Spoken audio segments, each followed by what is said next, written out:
We start this one off at the front door because the Sentinels have arrived here on Black Friday. Let's get them to the toy room and let's get them unboxed.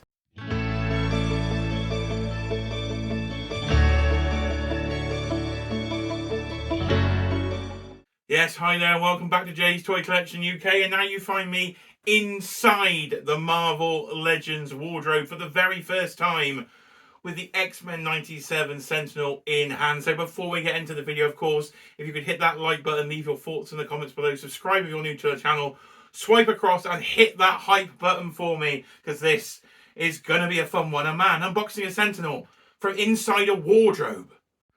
So we are up in a toy room in the newly under construction Marvel Legends wardrobe that can actually fit in. But we're here to talk about the new X-Men 97 Sentinel. It is a big box, not quite as big as the Haslab, but weighing, as you can see there, 4.95 kilograms. So if you have ordered this one, it's going to take up some space. And do in the comments, let me know how many have you gone in for. So I've tried to do a bit of sneaking at the top, but can we do it one-handed, balance? Can we hashtag flip open the flap? I'm sure we can, but what inside do we get?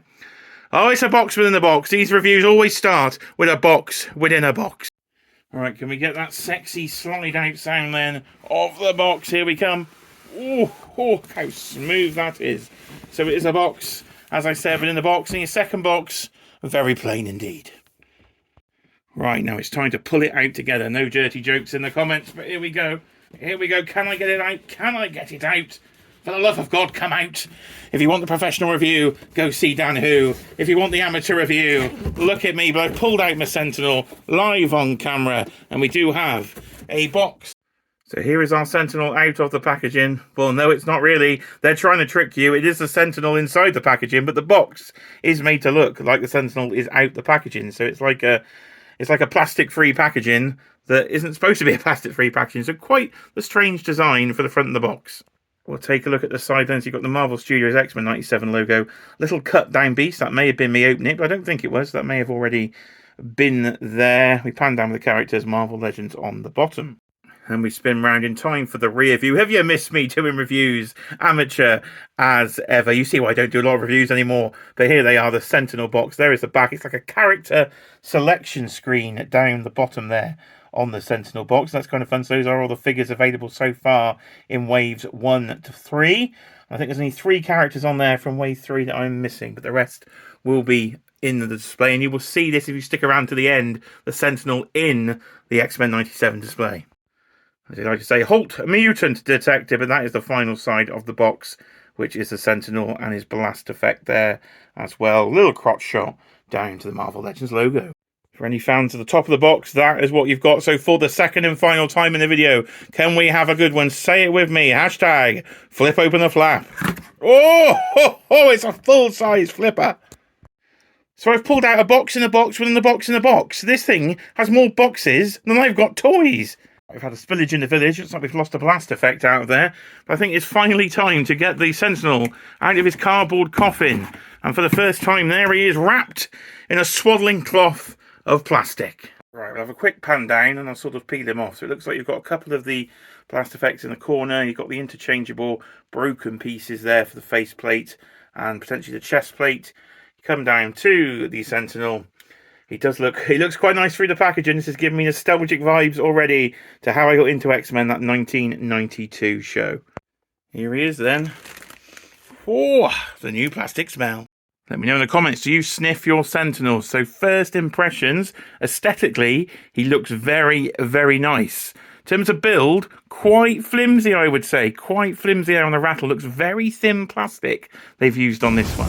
Right, so everything is out. Far too much packaging, I would say, but some very thick sort of eggshell packaging there just to keep him safe. But we do have the blast effects then. So we've got this really cool sort of spread out blast effect with the yellow paint details on the red. Then we have the translucent, again, shades of orange versions. It looks like we'll plug into those, so we'll try those out in a bit. You then get one short one and one long one when it comes to the actual blast effects. So these are reminding me of the sort of Iron Man blast effects, just scaled up in this Sentinel version. And then we come to your interchangeable head and chest plate. So you've got the battle damage one there that does look pretty good. You've got your regular chest plate, and then again, The one I'm quite liking is the battle damage one with the wires sticking out, and then your dome, your little helmet thing, you do have the battle damage version as well. So no lights or sounds with this one again compared to the Haslab. We will do a size comparison to the Haslab as we go through, but that is everything you get in terms of accessories there. So now we will go to the Sentinel himself. And here he is then from top to bottom. Excuse a slight shade of blue lighting, but just because of the size of this thing, I've got to go with the space I've got, and there's a lot of blue lighting in here. So you can see then the X-Men 97 or X-Men 92, the animated series version of the Sentinel, is looking pretty good when it comes to the overall aesthetic here. It really does look like that animated version. Could you fit it in a comic book version display? I think you could. I think the chest plate design is slightly different in the comic books, but the actual look of the Sentinel, this is how I remember the Sentinel growing up. The Haslab version being the much more sort of House of X version of the Sentinel. This is the classic version that I remember. We could get an even more sort of classic version from the 70s, from the 80s, but this is like the 90s version that I grew up watching on that animated show. So if I try and pan right back here, you can try and see the size. Can I get him fully in frame? I think I can just about do that. He's balancing on where the wardrobe beam it used to be that I have recently cut out. So yeah, it looks very, very good from the front. But the only thing I say, my only concern so far is the hollowness of the plastic. This does not feel the same quality in hand as the Haslab version. That is a much, much more chunky, hefty piece of plastic. These legs and arms do feel very hollow, which again, if you get one in hand, let me know your thoughts in the comments, because for the price, 185, again, much cheaper than the Haslab, but you can probably see where they've kind of cut the corners in terms of getting that price down. But still, overall, it's quite the price for the Sentinel. So again, if you do have it, then do let me know what you think. So let's go take a look at the rear view. And then from the back side, we can see the back of the dome there. You have got some paint when it comes to the sort of black detailing bits. You have got a couple of holes there where the screws would go in. So they're not peg holes. I think they're kind of more screw holes in the joints there. I believe we will have ratchets when we get to the articulation, which we'll try to look at in a minute. There is a cheeky shot of the rear view wall and then the back of the boots. So if I again pan out there so you can see the full size of your Sentinel, you can see some regular Marvel Legends sort of behind it and on the floor just to get a sense of scale. So the awkwardness of trying to do articulation segments, because he's so big, we have the camera that far away, I'm at full arm's length and I can't reach the fella. Right, I think this is the best we can do, some form of angled shot. So let's start with the head and let's see what I can come up with there. So we do get, you're going to get a full 360 there on the swivel. You get a bit of tilt, you get a bit of the Michael Myers. He kind of holds it. He does like to jolt back, but you can definitely get a bit of tilt there. This thing just literally comes straight off, so you can do the interchangeable bit when it comes to the head sculpt. So we'll cover that after. A bit of brains he's got under there by the looks of it. So that just pops back on the arm. Well, you can hear those. You can hear those. We have definitely got ratchets as we do aerobics with the Sentinel. Let's try and bring, oh, yeah, ratchets in the elbow as well. So the ratchets are there. It's a bit like Buzz and Woody I'm trying to pose here. Howdy, partner. There we are. So we do have that as well.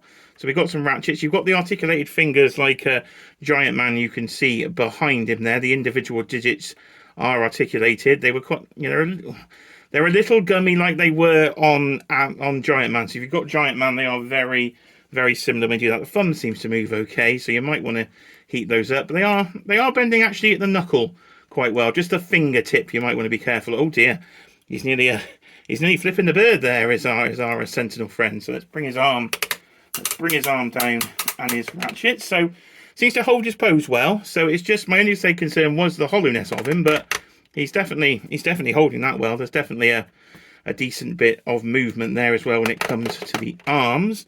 If I lift him up, I'll give him an old crotch shot. We're getting him in there. You've got your thigh cut. Again, very, very obvious, very gappy when it comes to that. Probably just because of the nature of the design. Of it being an animated Sentinel, you've not really got anywhere to hide that cut.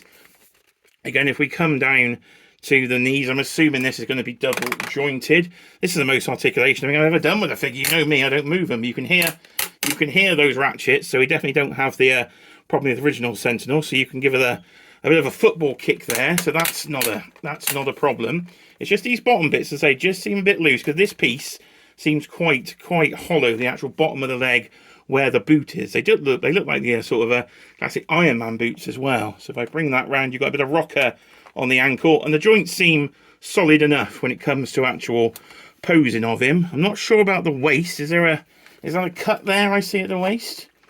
I don't know. It looks like there might be a cut there, but I can't get it to move. And there's not. Oh, there is an ab crunch. There is an ab crunch there, so we can definitely get a bit of bending down in the ab crunch. Actually, that's kind of a cool little pose. If you could look down, halt, mutants detected. So yeah, I'm actually having quite a lot of fun playing it around with him. Actually, he is very nostalgic indeed. So I've been trying to debate whether I will sell my Haslab Sentinel. I know my good friend Adam Batman Moran is after that one. And I was like, no, yes. And I'm still undecided because this fella is quite fun. So let's get some chest plates on and let's do some more fiddling and farting around. Right, let's try and change the head. You see how badly I failed this. If you go back to my Giant Man review, I couldn't get the faceplate to swap at all because I am an idiot. But this thing, as we've already shown, pops straight off. There's a little clip on top of the nose. I think you just flick and then it comes out the side from what I could try and tell. So flick that. Don't fail me on camera now. Okay, well, there we go. We got some movement. There he is. So that is, oh dear, that's a scary sight, isn't it? So you can see the backside of the pegs there that literally just go into the Sentinel's head.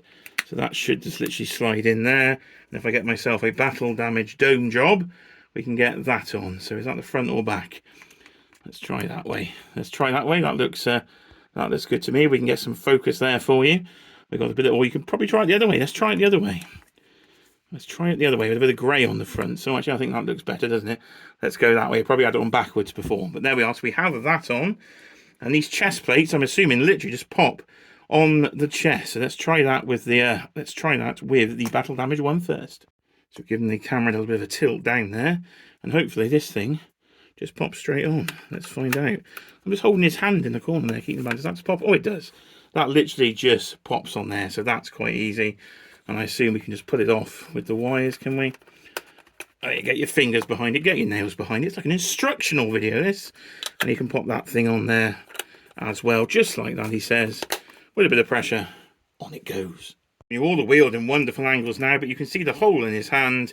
And I'm assuming this is just going to port straight into there. And then we should have ourselves, oh, there we are, a nice little Sentinel holding a blast effect. It does look quite effective. Alright, I've gone for a bit of a lean back pose, tilted backwards, trying to shoot as he's been shot, because he is, of course, very battle damaged. Right then, haven't only just put the display in, we're going to try and do comparison time without trusting the display. So if I can pan right back there, you can see the Sentinel and Giant Man together, and you can also see down there some regular 6-inch Marvel Legends. Well, he's massive compared to those. He's nearly the size of 2 of the cubes behind him. So he definitely has some decent size. What I want to do now is bring in the Haslab Sentinel. So, ladies and gentlemen, this is Bob. We named our Sentinel. Cheeky Monkey named him Bob. So there is the Haslab Sentinel next to the X-Men 97 version. The size difference is actually, it's quite drastic actually. The Haslab is much taller in terms of bulk, I should say. He's probably bulkier. He's not that much taller. He's probably about 6 inches taller, but he's actually got some serious girth to him. So if I try and pan round, we can do a sneaky comparison shot of everyone, because Galactus is to the far left-hand side in the background on the floor, and there is Giant Man as well. So as I said before, I was thinking Bob was going to find a new home, because he doesn't really fit in the new wardrobe display. But I don't know, I'm torn now because they are very, very different in terms of aesthetics. So I can see you actually probably can easily have both within the collection. If I zoom in a bit there, you can just see sort of the detailing between the two. But the weight is significantly different. The Haslab version weighs an absolute bucket ton more than this sort of much hollower, lighter plastic version does. But for an animated Sentinel, this is quite a fun piece to have within the collection. So I think there's one thing left to do in this video, the main event. We've got to get this fella up into the X-Men 97 collection display. So let's go take a look. So this is where he's going to go. His new home is going to be right next to the NECA street scene in the middle of the X-Men 97 display, in the middle of a cartoon collection. So the Ghostbusters firehouse is there for the Mondo Ghostbusters. If you come down here, we have then got the animated series stuff for Spider-Man and Iron Man. To the top corner will be the Jada Toy Scooby-Doo animated stuff. with quite a wide space here, leaving room for these Sentinels for the X-Men 97 stuff. So in the back of the street scene, I've got a few lights in there. You can see Mr. Sinister and Mystique. Wolverine's at the front. As you can see, still got loads of figures to unbox from these. Apocalypse is there, but he will get replaced with the new version, the next made to order. So again, let me know, did you order the Sentinel? Did you order Apocalypse? Rogue is somewhere to be unboxed, so I'm going to have room for maybe one battle done damage on that side. And as you saw at the very start of the video, I did pick up 2 of these Haslab Sentinels, one to flank either side of this display. So there is Gambit at his feet. So again, you can get a size comparison there. Just about comes up to his knee. And as we pan slowly up, you should see, I haven't got my ladder, that's downstairs as I'm moving toy rooms around. So we do a bit of posing, but we can see he literally does fit in as I come back nicely underneath the ceiling. So he is just a bit taller than the NECA street scene diorama. So I think when the second one is unboxed on the other side, we can get a nice bit of a display going up there. Just need to work on the posing slightly. But for a first draft, I think he fits in nicely and he does work into the display space I've got. So again, in the comments, how many have you got on order and where are you going to put them? Do you have the space to put these things in? Because he is going to take up a decent chunk of space. But overall, yeah, I quite enjoy playing about with him. As I say, I've raised my concerns with regards to the hollowness of him, but as long as he holds up over time, I am quite pleased with the aesthetic of him. He does look really, really animated style, which of course is the intention for this X-Men 97 animated Sentinel. So I think that is it, ladies and gentlemen. So all I'm going to say is I have been Jay's Toy Collection UK. I hope you've enjoyed this one. Please do subscribe to the channel. We're just under 3,000 subscribers trying to hit here in 2023. So help me out. Hit that subscribe button. Until next time, I'll see you on the next video.